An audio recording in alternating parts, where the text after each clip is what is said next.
بسم اللہ الرحمن الرحیم۔ مسلم بن عقیل کی احمد مختار کے گھر سے ہانی کے گھر منتقلی۔ چونکہ حضرت مسلم کو حالات کا علم ہوا تو انہوں نے اپنی سکونت مختار کے گھر سے ہانی کے گھر میں منتقل کر دی۔ اس حوالے سے مسلم نے جناب ہانی سے کہا، کیا ان شرائط میں مجھے اپنے مہمان بنا سکتے ہو؟ ہانی نے کہا، آپ نے بہت سخت کام ذمہ لگایا ہے، میری منزل میں وارد نہ ہو چکے ہوتے تو میں معذرت کرتا، لیکن آپ جیسے بزرگوں کو مجھ جیسا شخص انکار نہیں کر سکتا، لہذا بڑے سکون اور سلامتی سے میرے گھر میں رہیے۔ پس مسلم ہانی کے گھر میں پوشیدہ ہو گئے۔ کوفہ کے شیعہ ان کے پاس آتے جاتے تھے۔ اس وقت 25,000 آدمی بیعت کر چکے تھے۔ مسلم نے قیام کا ارادہ کیا، لیکن ہانی نے کہا، جلدی نہ کرو، بہتر ہے۔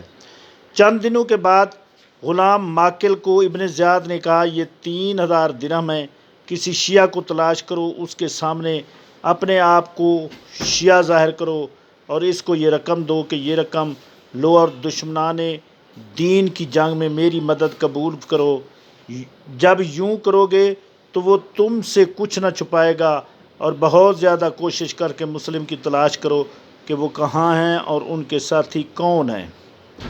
ماکل مسجد میں آیا، مسلم بن اوسجہ کو دیکھا کہ نماز پڑھ رہا ہے اور بیٹھ گیا، اور لوگوں کو یہ کہتے سنا کہ یہ شخص مسلم بن اوسجہ مسلم کی طرف سے بیعت لیتا ہے۔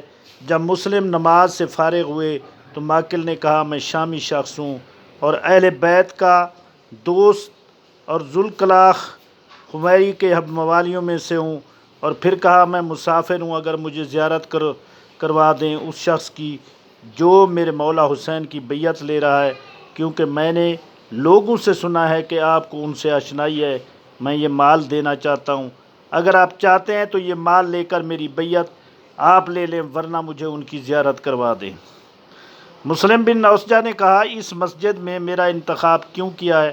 مجھے اپنا ہمراز کیسے پایا ہے؟ ماکل نے کہا، خیر کے آثار اور فلاح کے آثار اور رشد کے انوار اور آپ کے چہرے میں دیکھے تو میں نے خیال کیا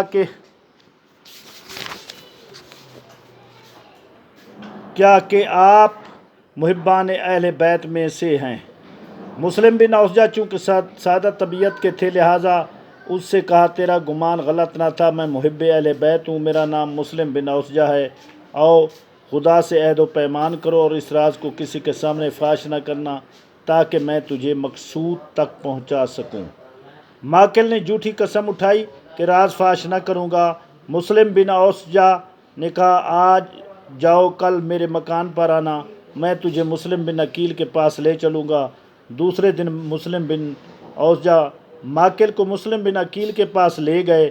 ماکل حضرت مسلم کے پاؤں پر گر پڑا اور آپ کے ہاتھوں کو چوما اور 3,000 درہم حوالے کیے۔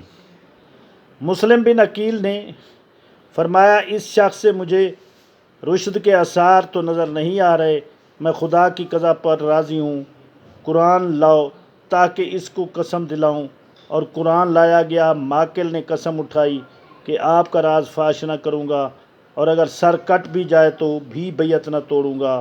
اس روز شام تک وہ ہانی کے گھر رہا اور تمام حالات سے باخبر ہو گیا۔ بوقت غروب مرخص ہو گیا اور ابن زیاد کو پوری تفصیل بتا دی۔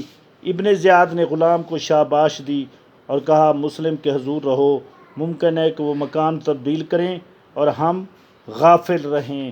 والسلام۔